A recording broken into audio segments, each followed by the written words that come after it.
The silver of redemption, വീണ്ടെടുപ്പിൻ്റെ വെള്ളി. വെളിപ്പാടിനകത്ത് ദൈവം തമ്പുരാൻ നമുക്ക് വേണ്ടി വീട് ഭവനം, ദൈവം ഭവനമാണെന്നും നമുക്ക് വേണ്ടി ഭവനം പണിയുന്നെന്നും മുത്തിനാലും സ്വർണത്തിനാലും അതുപോലെ തന്നെ വിലപിടിപ്പുള്ള കല്ലുകളാണ് വീട് പണിയേണ്ടതെന്ന് നമ്മളെ പഠിപ്പിച്ചു.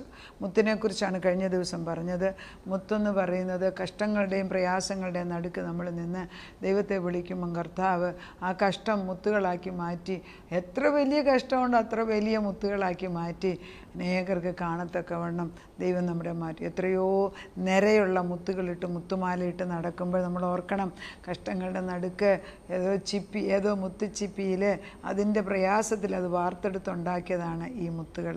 നമ്മൾ ഓരോരുത്തരും ദൈവത്തിനെ പണിയാൻ തക്കവണ്ണമുള്ള മുത്തുകളായിട്ട് മാറണം. എന്നാൽ സിൽവർ ഓഫ് റിഡംഷൻ എന്ന് പറയുമ്പോൾ വീണ്ടെടുപ്പിൻ്റെ വെള്ളി. ഈ വെള്ളിയെക്കുറിച്ച് നമ്മൾ പറയുമ്പോൾ വെള്ളി 1 കൊരിന്ത്യർ 3 ഈ വെള്ളിയെക്കുറിച്ചൊക്കെ എഴുതിയിരിക്കുന്ന ആ ഒരു ഭാഗം വായിക്കാം ഞാൻ.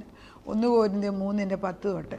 എനിക്ക് ലഭിച്ച ഒന്നുകൂടെ മുമ്പ് വായിക്കാം. നിങ്ങൾ ദൈവത്തിൻ്റെ കൂട്ടുവേലക്കാർ, നിങ്ങൾ ദൈവത്തിൻ്റെ കൃഷി, ദൈവത്തിൻ്റെ ഗൃഹഭവനം.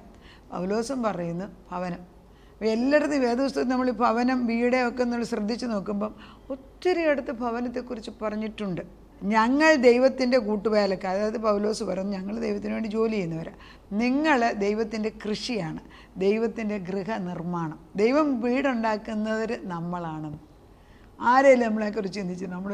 നമ്മളൊരു സിമ്പിളായിട്ട് നമ്മൾ ചിന്തിക്കുകയാണ്, എൻ്റെ വീടിപ്പം ഞാനില്ലെങ്കിൽ എൻ്റെ ഹസ്ബൻഡിന് ഒരു ചെറിയ മുറി മതി, ഈസ് ഹാപ്പി വിത്ത് ദാറ്റ്, ഒറ്റ മുറിയായിട്ട് താമസം. പക്ഷെ ഒരു ഭാര്യ വരുമ്പം വലിയൊരു വീടും കിടക്ക റൂമ്, പിന്നെ ഫ്രണ്ട് റൂമ്, പിന്നെ ഗസ്റ്റ് റൂമ്, പിന്നെ അതിഥികൾ, ഇതൊക്കെ സ്ത്രീകൾ വരുമ്പോഴാണ് ഉണ്ടാകുന്നത്. ഇല്ലേ? ശരിയല്ലേ? നമ്മളൊരു ഭവനമാണ്. ഭാര്യയും ഭർത്താവ് ഒരു കുടുംബം എന്ന് പറഞ്ഞ ഒരു ഭവനമാണത്. ദൈവം അങ്ങനെ തന്നെയാണ് ഉദ്ദേശിക്കുന്നത്. പിതാവ് പുത്രൻ പരിശുദ്ധാത്മ ഒരു ഭവനമാണ്. നമ്മൾ ആ ഭവനത്തിൻ്റെ അംഗങ്ങളാണ്. ഇതിൻ്റെയൊക്കെ ആഴം നമ്മൾ ചിന്തിക്കുന്നേ ഇല്ല. എത്രയോ നമ്മൾ മനുഷ്യർക്ക് എന്ത് ചെറിയ വിലയാണ് കൊടുക്കുന്നത്. പക്ഷെ ദൈവം കൊടുക്കുന്ന വിലയെ അത് അളക്കും തോറും, ആഴത്തിലോട്ട് പോകും തോറും അതിന് വില കൂടുതലല്ലേ. ഇവിടെ 1 കൊരിന്ത്യർ 3:10 തൊട്ട് വായിക്കാം. എനിക്ക് ലഭിച്ച ദൈവകൃപയ്ക്ക് ഒത്തവണ്ണം ഞാൻ ജ്ഞാനമുള്ളൊരു പ്രധാന ശില്പിയായി അടിസ്ഥാനമിട്ടിരിക്കുന്നു. അത് വീടിനാണ്. ജ്ഞാനമുള്ള ഒരു പ്രധാന ശില്പിയാണ്. പൗലോസ് വീട് പണിയുകയാണ്, സഭ പണിയുകയാണ്. മറ്റൊരുത്തൻ അതിന് മീതെ പണിയുന്നു. കണ്ട, നമ്മളിപ്പോൾ ഞാനീ പറയുന്നത് വീട് പണിയലാണ്. താൻ എങ്ങനെ പണിയുന്നെന്ന് ഓരോരുത്തൻ നോക്കിക്കൊള്ളട്ടെ. നീ എങ്ങനെയാണ് പണിയുന്നതെന്ന് നിന്നോട് ദൈവമേ ചോദിക്കും. ഞാൻ എങ്ങനെ പണിയുന്നതെന്ന് എന്നോട് ചോദിക്കത്തുള്ളൂ മറ്റേ ആൾ. ഞാൻ എൻ്റെ ഭർത്താവിനും മക്കൾക്കൊക്കെ പ്രാർത്ഥിക്കും, പക്ഷേ അവർ വീട് പണിത് എങ്ങനെയെന്ന് അവരോടാണ് ചോദിക്കുന്നത്. പിന്നെ ഞാൻ പ്രാർത്ഥിച്ചാൽ എനിക്ക് പ്രതിഫലം കിട്ടും. താൻ എങ്ങനെ പണിയുന്നു എന്ന് ഓരോരുത്തരും നോക്കിക്കൊള്ളണം. യേശുക്രിസ്തു എന്ന് ഇട്ടിരിക്കുന്ന അടിസ്ഥാനമല്ലാതെ മറ്റൊന്ന് ഇടുവാൻ ആർക്കും കഴിയും. അടിസ്ഥാനക്കല്ല് യേശു ആയിരിക്കണം. ഇത് എടുത്തു വായിച്ച് നമ്മൾ പ്രാർത്ഥിക്കണം പല പ്രാവശ്യം. യേശുക്രിസ്തു, ഞാൻ വായിക്കുന്നത് 1 കൊരിന്ത്യർ 3:10-11 തൊട്ടുള്ള വാക്യം. യേശുക്രിസ്തു എന്ന ഇട്ടിരിക്കുന്ന അടിസ്ഥാനമല്ലാതെ മറ്റൊന്ന് ഇടുവാൻ ആർക്കും കഴിയുകയില്ല. വെറുതെ ബാക്കിയുള്ളതൊക്കെ ഒരു ബോംബ് ഇടുമ്പോൾ നശിച്ചു പോകുന്ന പോലെ പോകുമേ. ഈ അടിസ്ഥാനത്തിന്മേൽ ആരെങ്കിലും പൊന്നേ വെള്ളി വിലയേറിയ കല്ല്, ഇവിടെ വെള്ളി പറയുന്നുണ്ട്, പൊന്നേ വെള്ളി വിലയേറിയ കല്ല്, മരം, പുല്ല്, വൈക്കോൽ എന്നിവ പണിയുന്നു എങ്കിൽ അവനവൻ്റെ പ്രവൃത്തി വെളിപ്പെടുത്തും. വ്യക്തമായിട്ട് വചനം പറയുന്നുണ്ട് എന്തൊക്കെ ഉണ്ടാക്കേണ്ടത്. ഞാൻ പൊന്നുകൊണ്ടാണോ? പൊന്നേ വെള്ളി വിലയേറിയ കല്ല്, മരം, പുല്ല്, വൈക്കോൽ, ഏതുകൊണ്ടാണ് നീ പണിയുന്നത് ഇപ്പം തീരുമാനിച്ചോണം. പിന്നെ അവനവൻ്റെ പ്രവൃത്തി എന്നിവ പണിയുന്നെങ്കിൽ അവനവൻ്റെ പ്രവൃത്തി ആ ദിവസം അതിനെ വെളിവാക്കും. തെളിവ് വരും. അത് തീയോടെ വെളിപ്പെടും. സ്വർഗത്തിൽ നിന്ന് തീ ഇറക്കുമേ. തീയുണ്ടേ, വചനമുള്ളിടത്ത് തീയുണ്ടേ. ഓരോരുത്തൻ്റെ പ്രവൃത്തി ഇന്ന വിധമെന്ന് തീ തന്നെ ശോധന ചെയ്യും. നമ്മളാരും ശോധന ചെയ്യേണ്ട, വചനം ശോധന ചെയ്തോളും. തീ തന്നെ ശോധന ചെയ്യും. ഒരുത്തൻ പണിത പ്രവൃത്തി നിലനിൽക്കുമെങ്കിൽ അവന് പ്രതിഫലം കിട്ടും. നീ ചെയ്യുന്ന പ്രവൃത്തി നിലനിൽക്കുന്നതാണെങ്കിൽ പൊന്നുകൊണ്ടും മുത്തുകൊണ്ടും അതുപോലെ പ്രഷ്യസ് മെറ്റലും കൊണ്ടുണ്ടാക്കിയതായിരിക്കണം. അതിന് നിനക്ക് പ്രതിഫലം കിട്ടും. വല്ലവരെ ഒന്നും നോക്കണ്ട. അപ്പുറത്ത് ഇപ്പുറത്തെ അവർ നോക്കി. എന്നോട് ഒരു വിളിച്ചു, അങ്ങേപ്പുറത്ത് ഒരു നോക്കിയപ്പം അവരുടെ കണ്ണ് ദോഷം വന്നിട്ട് എനിക്ക് എഴുന്നേക്കാൻ വയ്യാന്ന് പലരും എന്നെ വിളിച്ചു പറയും. കണ്ണ് ദോഷം, ഉറപ്പില്ലാത്ത മെറ്റലാണ്. നല്ല പ്രഷ്യസ് കല്ലിൻ്റെ മേൽ ഒരു തുള്ളി വെള്ളം വീണ എന്നാ ഗുണം? ഒരു കുഴപ്പമില്ല, അതവിടെ ഇരിക്കും. ഒരുത്തൻ്റെ പ്രവൃത്തി വെന്തുപോയെങ്കിൽ അവന് ഛേദം വരും. നിൻ്റെ പ്രവൃത്തി ചൊവ്വല്ലെങ്കിൽ നിനക്ക് തന്നെ നഷ്ടം. താനോ രക്ഷിക്കപ്പെടുമെന്ന്. ദൈവം കരുണ തോന്നി ക്രിസ്തുവിനെ സ്വീകരിച്ചതിനെ രക്ഷിക്കപ്പെടും. പക്ഷേ എന്നാൽ തീയിൽ കൂടെ എന്ന പോലെ അത്ര. അതായത് നിൻ്റെ മുടിയെല്ലാം കരിഞ്ഞിട്ട് വെറും ഒരു രൂപം മാത്രം അപ്പുറത്ത് രക്ഷപ്പെടും, അപ്പുറത്ത് സ്വർഗത്തിൽ കയറിയെന്ന്.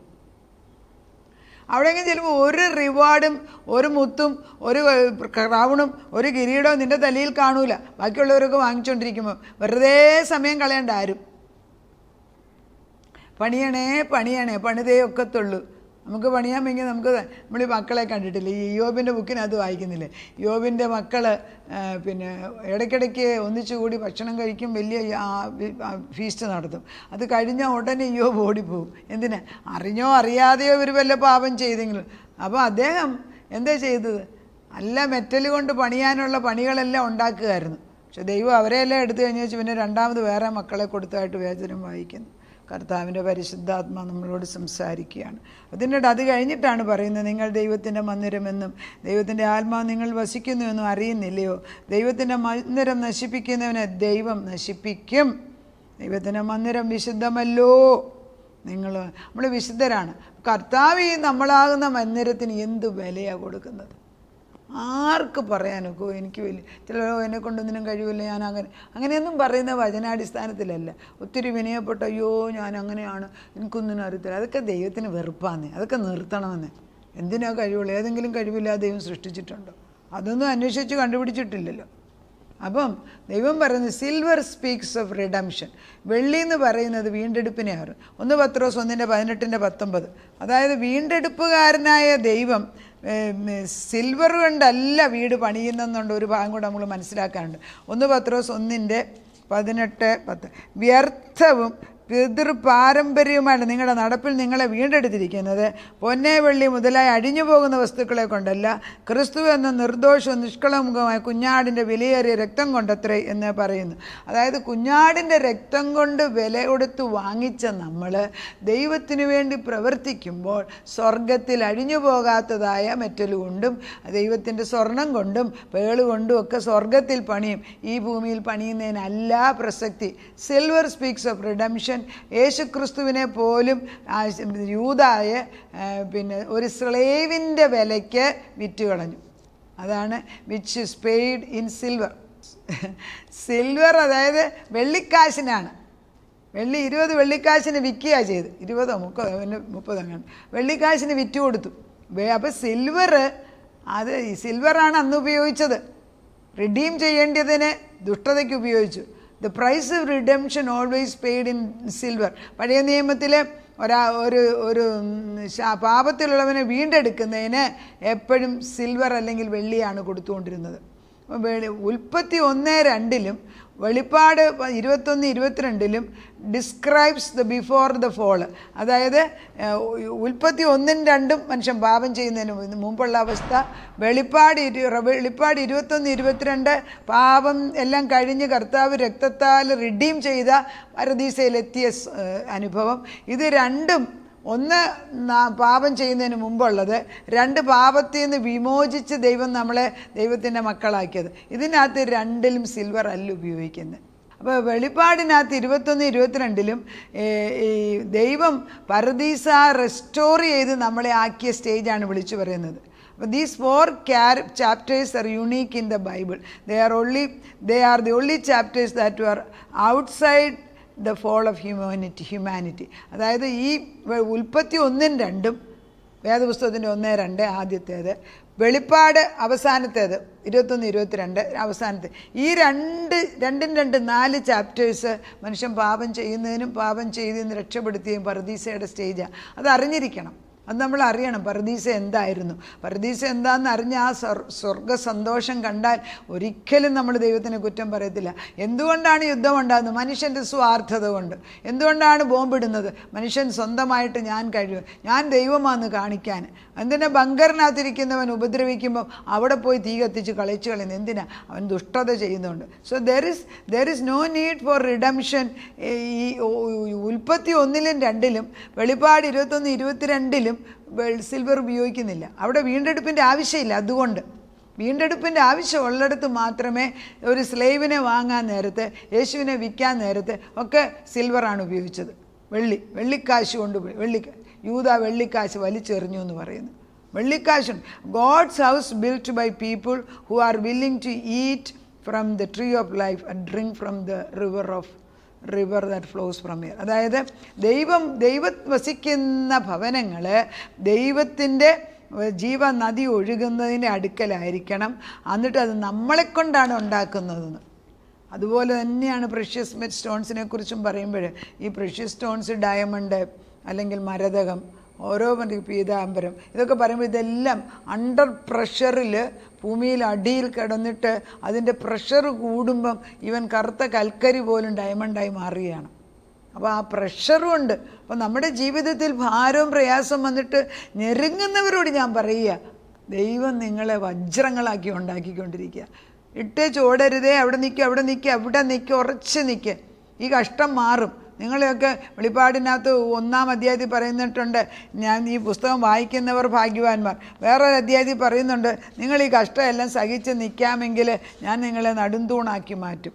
അത് ദൈവത്തിന് നിർബന്ധമാണ്. അപ്പം നമ്മളെയൊക്കെ ഈ വചനം കേൾപ്പിക്കുന്നത് അവൻ്റെ നടുന്തൂണാക്കി നമ്മളെ മാറ്റാൻ. വെളിപ്പാടിൻ്റെ 3:11, ഞാൻ വേഗം വരുന്നു, നിൻ്റെ കിരീടം ആരും എടുക്കാതിരിപ്പാൻ തക്കവണ്ണം നിനക്കുള്ളത് പിടിച്ചുകൊള്ളുക, ജയിക്കുന്നവനെ ഞാൻ എൻ്റെ ദൈവത്തിൻ്റെ ആലയത്തിൽ തൂണാക്കും, അവർ ഒരിക്കലും അവിടെ നിന്ന് പോകത്തില്ല. എൻ്റെ ദൈവത്തിൻ്റെ നാമവും എൻ്റെ ദൈവത്തിൻ്റെ പക്കൽ നിന്ന്, സ്വർഗത്തിൽ നിന്ന് തന്നെ ഇറങ്ങുന്ന പുതിയ യെരൂശലേം എന്ന എൻ്റെ ദൈവത്തിൻ്റെ നഗരത്തിൻ്റെ നാമവും എൻ്റെ പുതിയ നാമവും ഞാൻ അവൻ്റെ മേലെഴുതും. ആത്മാവ് ഇതൊക്കെ നമ്മൾ അറിഞ്ഞിരിക്കണം. ഈ അല്പകാലത്തേക്കുള്ള കഷ്ടം പറഞ്ഞ് പ്രാർത്ഥന റിക്വസ്റ്റ്, ഞാൻ ആദ്യകാലങ്ങളിൽ ഞാൻ തന്നെ പ്രയർ റിക്വസ്റ്റ് എടുക്കും. എല്ലാവർക്കും കാര്യം നേടാനുള്ള പ്രാർത്ഥനയല്ലാതെ ആത്മാവിനെക്കുറിച്ച് ഒരാളോ 2 പേരോ 1% പോലും ചോദിക്കാറില്ല. നമ്മളെല്ലാം അന്ധരായിട്ട് ജീവിക്കുക. അങ്ങനെയല്ല, മാറണം നമ്മുടെ ചിന്താഗതി. ഞാൻ ഈ വചനം ഇങ്ങനെ എൻ്റെ ശ്വാസം ഉള്ളിടത്തോളം കാലം ഇങ്ങനെ പറഞ്ഞുകൊണ്ടിരിക്കുന്നത്, അനേകർക്കൊരു വെളിപ്പാട് അല്ലെങ്കിൽ ഒരു രക്ഷയുടെ മാർഗം വന്നിട്ട് കാതലായ നമ്മുടെ ജീവിതത്തെക്കുറിച്ചും നമ്മൾ ദൈവത്തിന് എത്ര വിലപിടിപ്പുള്ളതാണെന്നും നമ്മുടെ മക്കൾ ദൈവത്തിന് വിലപിടിപ്പുള്ളവരാണെന്നും അറിയണം. അത് അറിഞ്ഞേ പറ്റൂ. അത് ഞാൻ വിളിച്ചു പറയുകയാണ്. ഒരു പ്രതിഫലമുണ്ട് നിശ്ചയം. എൻ്റെ തലമുറകളെ ഞാൻ വീണ്ടെടുത്തിരിക്കുന്നു. കർത്താവിൻ്റെ ആത്മാവ് സംസാരിക്കുകയാണ്. ദൈവത്തിൻ്റെ ആത്മാവ് നമ്മളെ അനുഗ്രഹിക്കട്ടെ. പ്രാർത്ഥിക്കാം. ദ സിൽവർ ഓഫ് റിഡംഷൻ, വീണ്ടെടുപ്പിൻ്റെ വെള്ളി. അത് ഒരു സ്ലേവിനെ, യേശുവിനെ പോലും 30 വെള്ളിക്കാശിന് വിറ്റ് കളഞ്ഞു. വെള്ളിക്കാശിന് ഒരു സ്ലേവിനെ റിഡീം ചെയ്യണമെങ്കിലും വെള്ളിക്കാശ് അവിടുന്ന്.